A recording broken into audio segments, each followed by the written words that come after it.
Eu queria só uma avaliação bem rápida, é o seguinte, nessa interação entre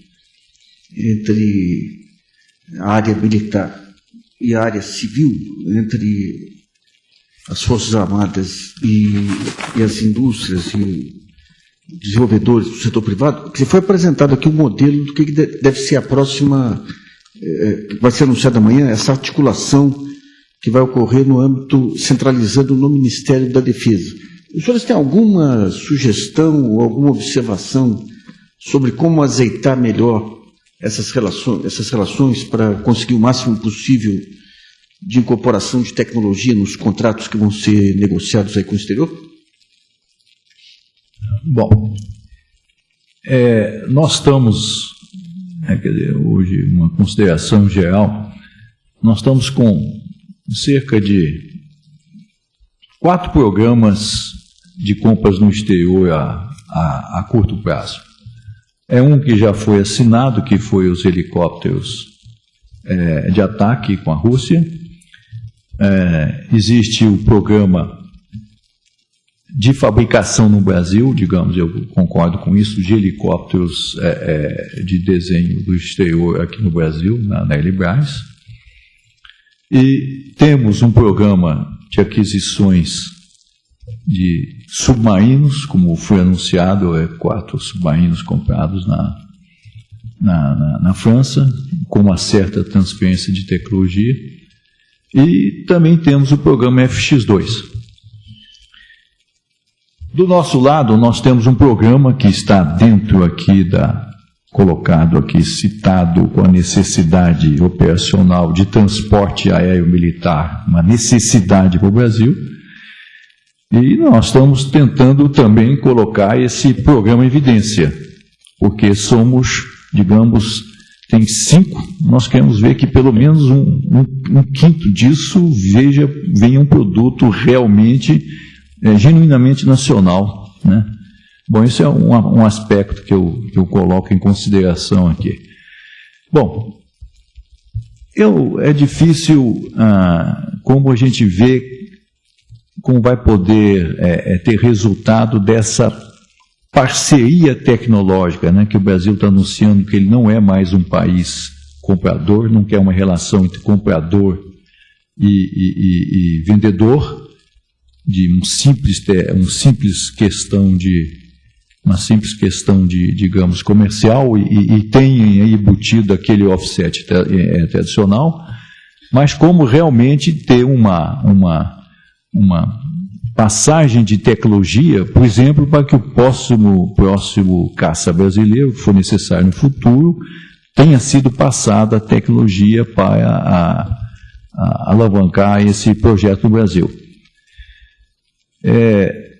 Não é muito comum, quer dizer, eu não sei se já houve experiências desse tipo, como o Brasil vai estar tentando atuar, mas eu acho que, pelas minhas conversas com alguns dos fornecedores do exterior nesse programa do FX2, eles estão sentindo essa posição do Brasil. Então, pelo menos, digamos assim, de uma forma assim, dita, né? Uma coisa entre você dizer e depois ocorrer.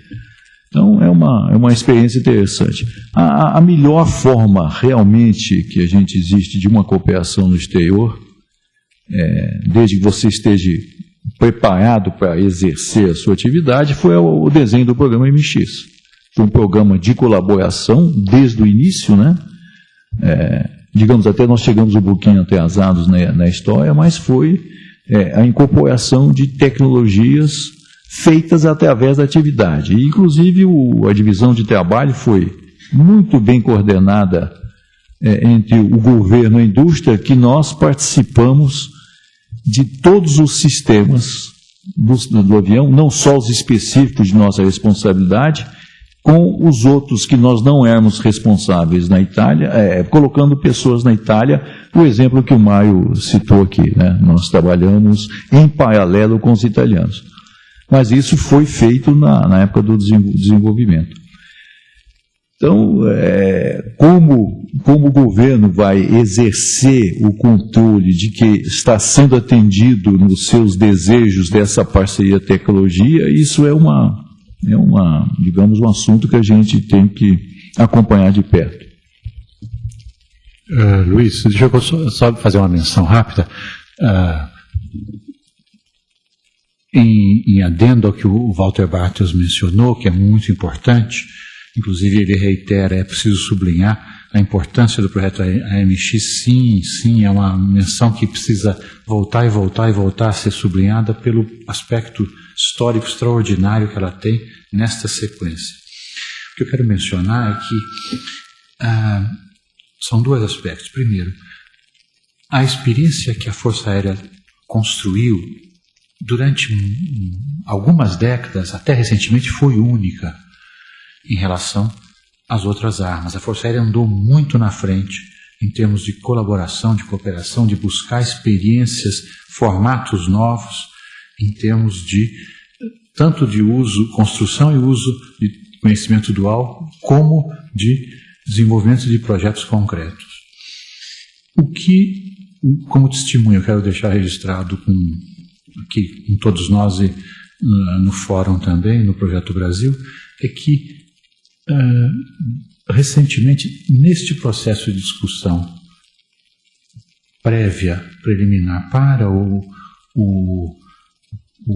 Programa Estratégico de Defesa Nacional, notou-se primeiro uma evolução significativa do lado da Marinha, incorporando experiências positivas que a Força Aérea registrou e sempre deixou à disposição de todos do país no ciclo todo dos últimos 50 anos. Tanto que há referências muito sólidas de que o programa de implantação, o programa de construção dos submarinos, dos 4 primeiros, todas as indicações sugerem que ele será apoiado ou baseado numa estrutura essencialmente privada. O Arsenal de Marinha ou alguma organização da Marinha será minoritário neste processo. É um salto extraordinário em relação ao desempenho, ao perfil, ao paradigma da Marinha do Brasil. E quero registrar também que, mais recentemente, no ano de 2008, o que nós podemos testemunhar de atividades no Exército é também uma evolução bastante rápida no sentido de concepções que incorporem o ambiente também da atividade privada. O Exército tradicionalmente tinha mais resistência, o Exército conservou mais tempo a ideia de fazer tudo com as próprias mãos.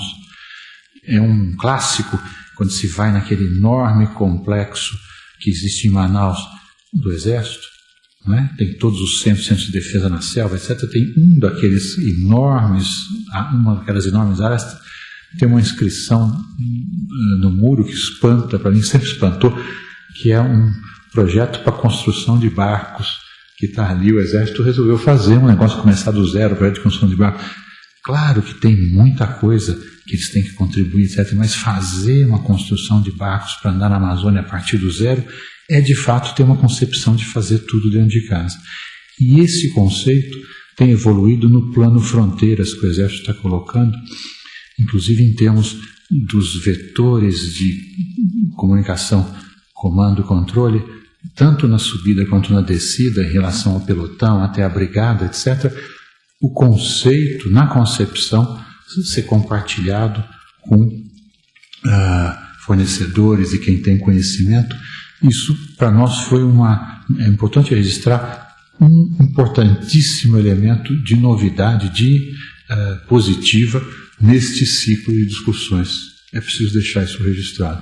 Segundo tema, o Estado-Maior Conjunto proposto a ser anunciado amanhã é uma peça vital.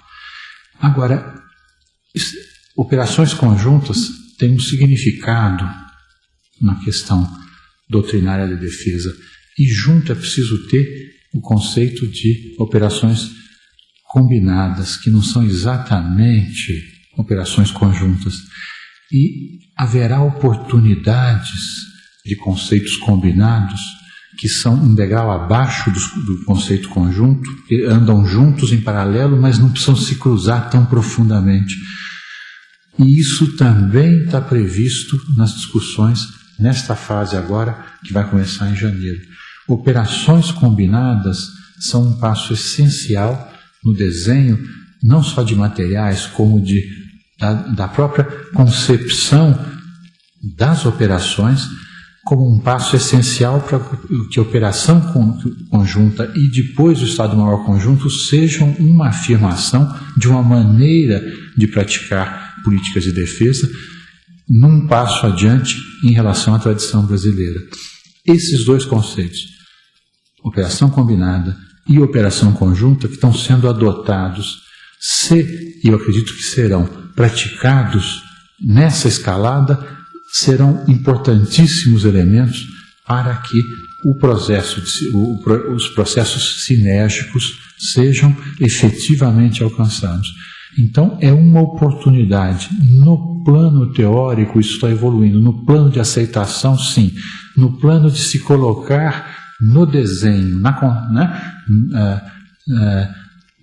no modelo mais largo, o conceito do Estado-Maior Conjunto, sim, mais um passo.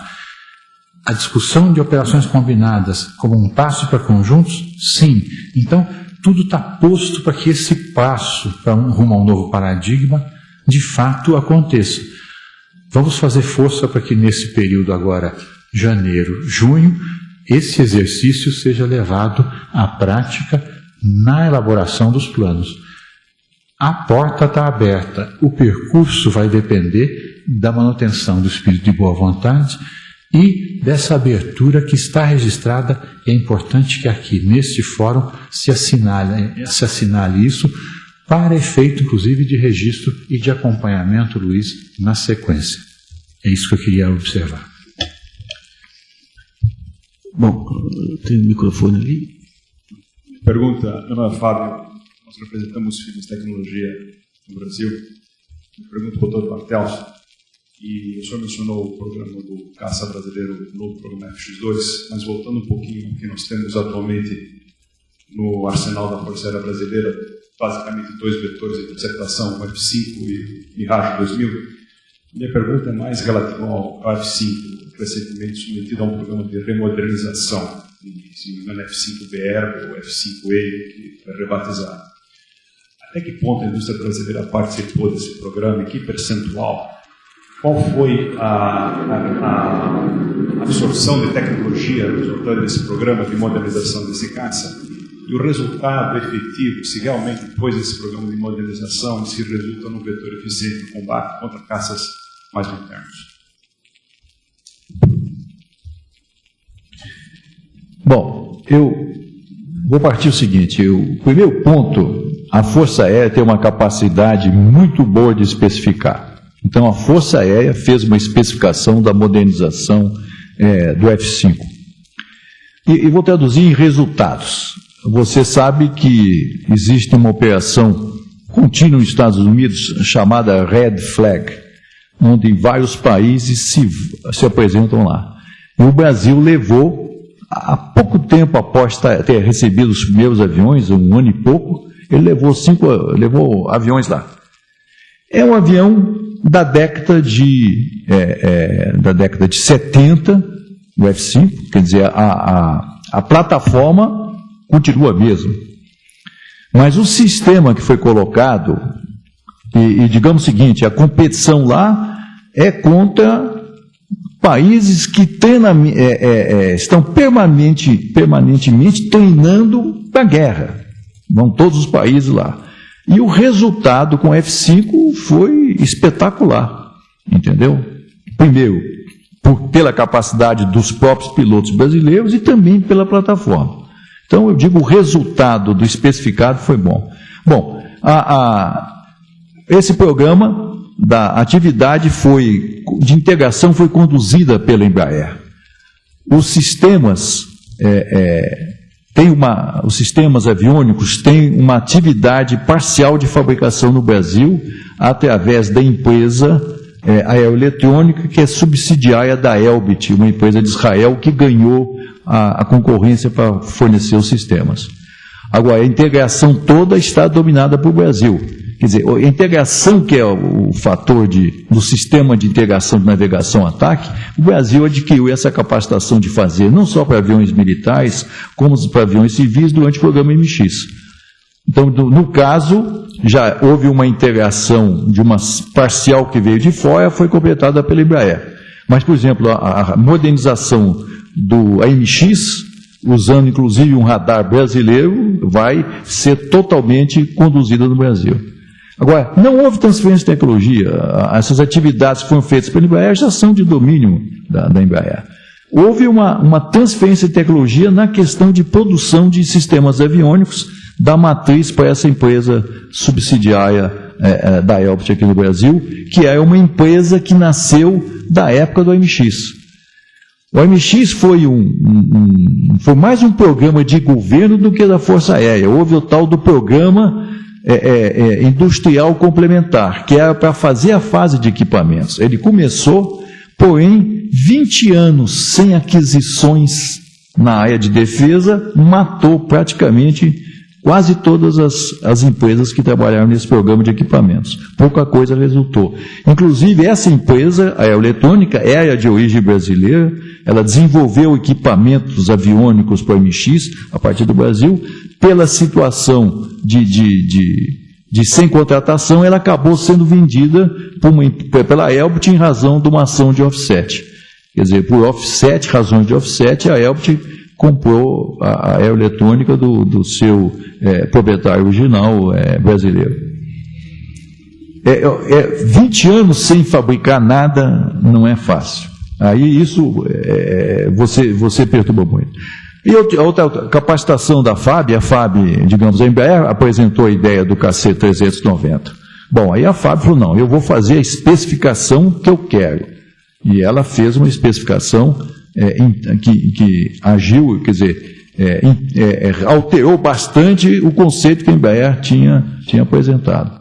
Quer dizer, nós temos aqui a capacidade de concepção dentro da Força Aérea, fruto todo do programa de 20 anos da comissão de acompanhamento do programa do avião de combate, a COPAC lá em Brasília, que pegou toda essa tecnologia de tomar conta de um programa militar com muita capacitação que está começando digamos, a irradiar para as outras forças.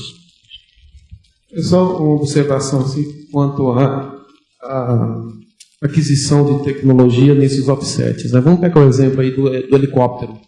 Né? O que nós temos? Temos uma indústria nacional, a Elibras, que dá emprego ali para 150, sei lá, ou 200 funcionários, são 250 e 300 famílias, 200 a 300 famílias ali. Bom, por quê? Porque ela monta helicópteros que vêm em kits, né? Monta o esquilo, né? O HB350, né? É montado lá. Nós adquirimos um helicóptero Super Puma. Beleza, criar uma indústria de helicóptero no país, com 50 helicópteros?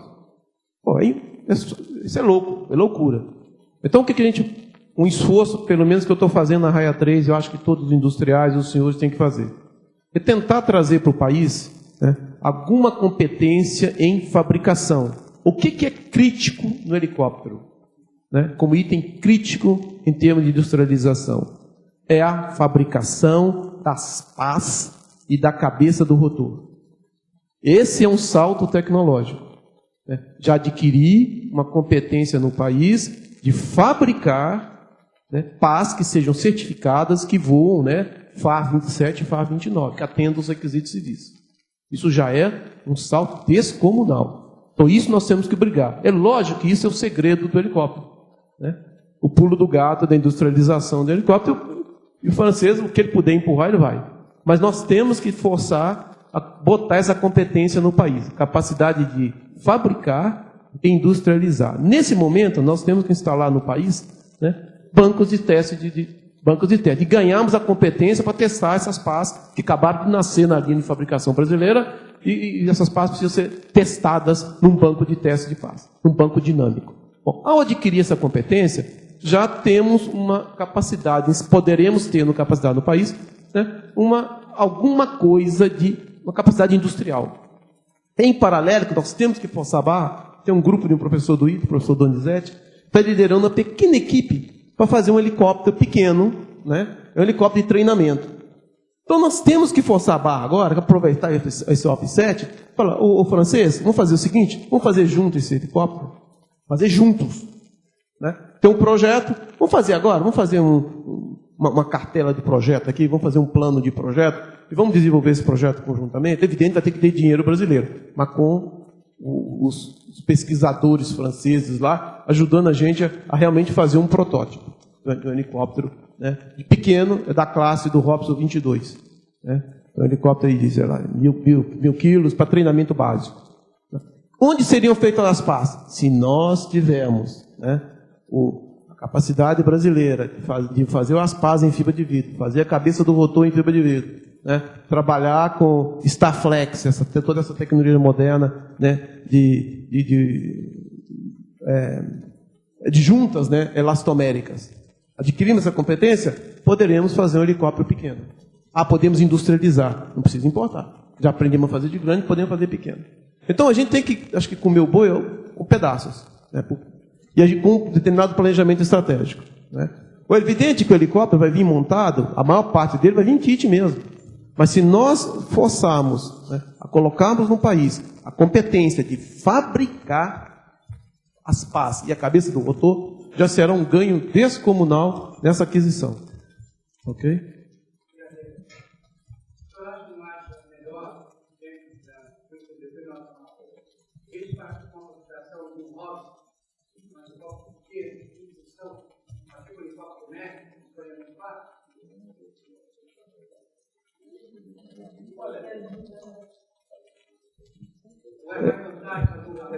Olha, é o seguinte, a Embraer começou fazendo um avião FA-23. Bom, quem mexe na área aeronáutica, FA-23, FA-25, nós estamos comparando um teco-teco com um Boeing 747. É isso aí. Né? Ou seja, o salto tecnológico para certificar um avião desse é outra classe de certificação, novos requisitos, nova aprendizagem. Começamos a fazer um Bandeirante, que é FA-23, equivalente a um avião, um teco-tecozinho pequenininho voando por aí, em termos de complexidade de sistemas, de engenharia, de teste, etc. De repente, o grande salto da Embraer, que ninguém comenta, mas um dos grandes, imensos saltos tecnológicos da Embraer foi fazer o Brasília. Nessa hora, a Embraer passou a fazer um avião FA-25. O Brasília é equivalente a um Boeing 747, em termos de dificuldade de projeto, em termos de dificuldade de sistema. Nesse momento, a Embraer passou a ser grande. Enquanto ela estava fazendo Bandeirante, Xingu, ela estava pequenininha. Na hora que ela falou, ganhou a competência para fazer um avião FA-25, aí, ela começou a se igualar aos grandes. E ela disparou. Um helicóptero pequeno é o helicóptero FA-27, equivalente a um Bandeirante. Né? Um helicóptero maior, médio, já é FA-29, equivalente a um Boeing 747 em termos de dificuldade. Eu recomendo a gente começar, já que não sabemos projetar, não temos experiência em projeto, vamos começar pequenos, já vai ser um passo gigantesco se nós conseguimos fazer um helicóptero e certificá-lo, principalmente certificá-lo, né, o FA-27. Ok?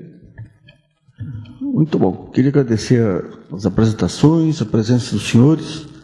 Esse material ele vai ficar disponível na internet, numa comunidade de discussão. Nós já temos uma tentativa aí de tentar montar um grupo que consiga dar mais visibilidade a isso, a essa discussão. O próprio ministro Jobim e o ministro Mangabeira têm se mostrado bastante receptivos aí, se dispondo a, periodicamente, prestar contas, digamos, para a opinião pública desse tema, que passa a ser um dos temas centrais, estratégicos aí para o país, e continuamos acreditando piamente aí nesse tema, tanto que praticamente bancamos esse seminário aqui, porque ele não poderia deixar de acontecer. Então, mesmo com, digamos, falta de apoio aí, nós fomos adiante porque achamos que esse tema é mais relevante, transcende até o próprio setor. Então, eu queria agradecer muito aos senhores e até uma próxima oportunidade.